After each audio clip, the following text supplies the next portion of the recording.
रुक्मिणीबाई,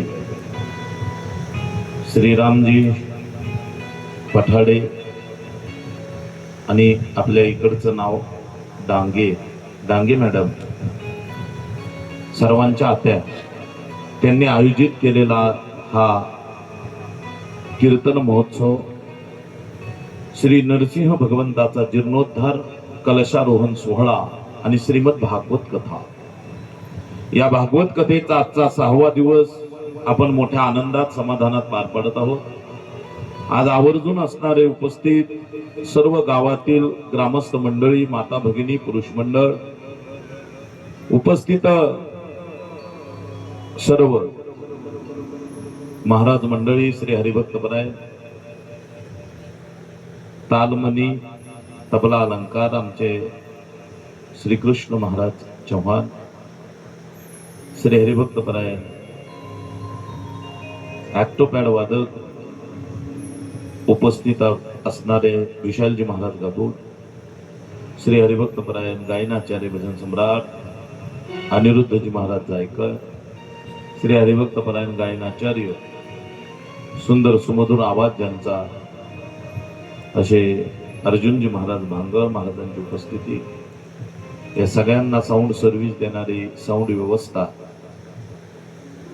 या व्यवस्था करणारे साऊंड सर्व्हिस आणि त्या सर्व्हिसचे ऑपरेटर आमचे परम मित्र धीरज भैया, अतिशय गोड आवाज देतोय, मध्ये मध्ये सूचना देणारे आमचे आबा हे आज समोर उपस्थित आहेत. आज आमचा सन्मान शाल श्रीफळ देऊन केलेले आमचे लक्ष्मण भाऊ ढगे, सोजरबाई भोजने, सोजरबाई भोसले यांनी मुद्दाम सन्मान आज या ठिकाणी शाल श्रीफळ आणून सन्मान केला, त्यांचे धन्यवाद. आणि उपस्थित सर्व श्रोते मंडळींच्या उपस्थितीमध्ये भगवंताचं गोड असं चिंतन, आपल्यापर्यंत आवाज यावा, आपल्या मोबाईलवर आपण दिसावं, आपलं चित्रीकरण व्हावं, याच्याकरता अट्टाहासानं समोर उभा असणारे तुळजापूर प्रतिष्ठान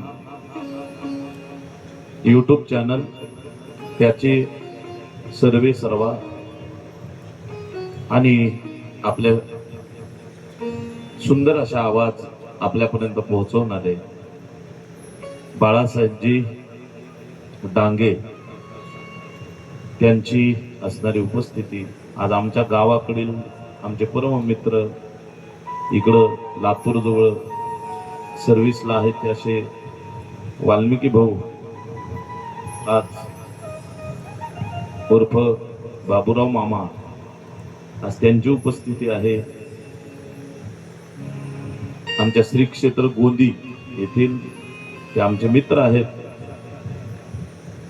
वाल्मिकी भाऊ वाघमोडे, बरोबर ना.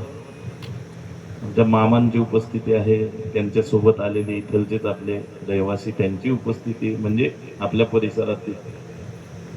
आज आपल्याला झालेला वेळ आणि आपण कथेची सुरुवात मोठ्या आनंदात समाधानात करत आहोत. लक्ष द्या. कृष्ण जन्म, कृष्ण कथा, कृष्ण अवतार आपण काल पाहिला. गोकुळामध्ये भगवान कृष्ण परमात्माचा अवतार झाला आणि अवतार लीला केलेला आहे. गोकुळामध्ये एकच आनंद आहे, कंसाला धाक पडलेला आहे. गोकुळ या शब्दाचा अर्थ काय, आधी गोकुळ समजून घ्या, कथा सांगतो. गो म्हणजे इंद्रिय, कुळ म्हणजे राहण्याचं ठिकाण, ह्या इंद्रियाला राहण्याचं ठिकाण म्हणजे गोकुळ आहे. म्हणून आमच्या गुरुजनानं जे सांगितलं, माझे वडील विद्यागुरु वैकुंठवासी दिलीप महाराज गोंदीकर महाराजांची कृपा, एक महाराष्ट्रातील ख्यातनाम कीर्तनकार, आमचे परम स्नेही मार्गदर्शक रामायणाचार्य राजेंद्रजी महाराज वाघमारे महाराजांच्या आणि त्या आमच्या वडिलांच्या ज्या चर्चेतून काही विषय बाहेर पडले, त्या विषयापैकी हा एक विषय, गोकुळ म्हणजे काय. तो गो नाम इंद्रिय, कुळ म्हणजे राहण्याचं ठिकाण. या इंद्रियाला राहण्याचं ठिकाण म्हणजे त्याचं नाव गोकुळ आहे. आपलं शरीर म्हणजे गोकुळ आहे. आणि या शरीरामध्ये ऐका,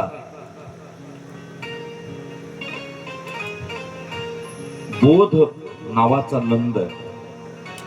बोध म्हणजे आपण जन्माला आलोय कशा करता, आपण मनुष्य जीवनाचं सार्थक काय करावं, हा दृढ निश्चय होणे आणि सार्थकी मार्गाला जिज्ञासू वृत्तीनं लागणे हे निर्माण झालेली भावना, त्याचं नाव बोध. हा बोध नावाचा नंद, श्रद्धा नावाची यशोदा आणि बोध आणि श्रद्धेच्या पोटी ज्ञान नावाचे भगवान श्रीकृष्ण येतात. ज्ञान नावाचे श्रीकृष्ण परमात्मा हे या गोकुळाचं वैशिष्ट्य आहे. पण आपल्या शरीरात बोध नाहीये. आपल्या शरीरात काम, क्रोध, मद, मत्सर, दंभ, अहंकार असे विकार आहेत. क्रोध नावाचा कंस आहे आणि त्याची सगळी सवंगडी आहे. आणि त्याच्यामुळे ही गोकुळ नव्हतं, आपलं शरीर मथुरा बनलं. आपल्या शरीराची मथुरा होऊ देऊ नका. आपल्या शरीराचं गोकुळच झालं पाहिजे. मग आता गोकुळावर राक्षस कोणते येतात? या शरीर रूपी गोकुळावर पहिला राक्षस येतो, त्याचं नाव आहे अविद्या, जिला काहीच समजत नाही. अविद्येचं रूपांतर वासनेत होतं, कारण ती सजते, नटते, वासना तयार होते आणि पुतना सजून नटून गोकुळात आली, या शरीर रूपी गोकुळात आली. काय गोड श्लोक आहे का? कंसेन प्रहिता घोरा पूतना बाल घातिनी शिशोश्चार विघ्नन्ति पुरग्राम व्रजादिषु. 15 दिवसाच्या आत जेवढे लेकर जन्माला आले त्या लेकराला मारीत मारीत मारीत पुतना घेऊन आली. सगळ्यांना मारीत आणली, सगळ्यांना काटा काढत आली, सगळ्यांना मारायला लागले. मारत असताना देवानं सगळ्यांना मारायला का लावलं, हा महत्वाचा मुद्दा आहे. चांगली बुद्धी देणारा तोय, वाईट बुद्धी देणारा तोय. मग देवानं लेकर मारायला का लावले, याचं कारण काय? लक्ष द्या बरं. देवानं लेकर मारायला लावले कारण पापाचा घडा भरल्याशिवाय भगवंताला सुद्धा त्यांचा अंत करता येत नाही. म्हणून पापाचा घडा भरला पाहिजे, तो भरवण्याकरता भगवंतानं तिला लेकर मारायला लावले. पुतनानं लेकर मारले. नंद राजाच्या घरी आली, यशोदा मैयाच्या समोर आली. यशोदा मैयानं तिला घरात नेलं. कोण आहे? तुझी बहीण आहे. कशा करता आली? लेकरू झालं एवढ्या दिवसानं ते पाहायला आले. नेमकेच 15-20 दिवस झाले होते लेकराला. लेकरू पाहण्याकरता आली, कन्हैयाला पाहण्याकरता आली. लेकरू पाळण्यात झोपलेलं होतं. पुतनेनं लेकराच्या जवळ गेली, देवानं डोळे झाकले. ऐका बरं, बारकाईनं चिंतन आहे काय? देवानं डोळे झाकले. डोळे कशा करता झाकले? देव घाबरला पुतनेला, घाबरायला आला होता तो. सगळ्या विश्वाला घाबरणारा तो घाबरायला आला होता का? डोळे का झाकले? अरे पुतनेचं काय पुण्य की भगवंताचं दर्शन होतंय तिला. ही पुतना मागच्या जन्मीतली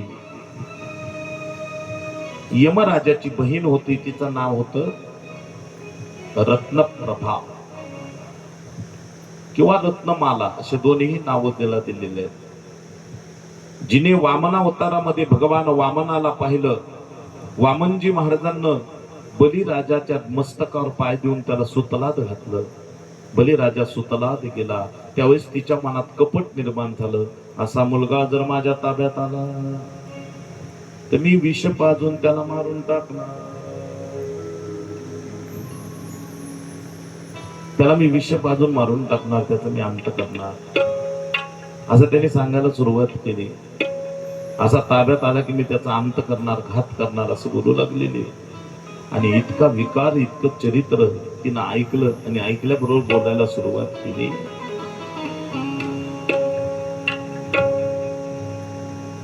कृष्ण जन्मामध्ये तुझी इच्छा पूर्ण होईल. हे पुण्य पाहण्याकरता देव डोळे झाकतोय. डोळे झाकण्याचे कारण अनेक आहेत. दुसरं कारण आहे देवाचे डोळे म्हणजे चंद्र सूर्य. चंद्र सूर्याने विचार केला, देवानं जर पुतणेला मोक्ष दिला ती आपल्या नगरीमध्ये नको म्हणून डोळे झाकून घेतले. तिसरं कारण डोळे झाकण्याचं, लहान लेकराची हत्या करणाऱ्याचं तोंड आपल्या डोळ्यानं पाहू नये असं शास्त्र सांगतं. पुतना ही बालघातिनी होती म्हणून डोळे झाकले. देवानं डोळे याच्याकरता झाकले की तिला आपल्याला दर्शन द्यायचं नाही, पाहायचंच नाही म्हणून तिचे डोळे झाकून देव बंद झाले. त्यावेळेस पुतणीनं बळच घेतलं, मांडीवर घेतलं, मुखाची स्तन दिलं. देव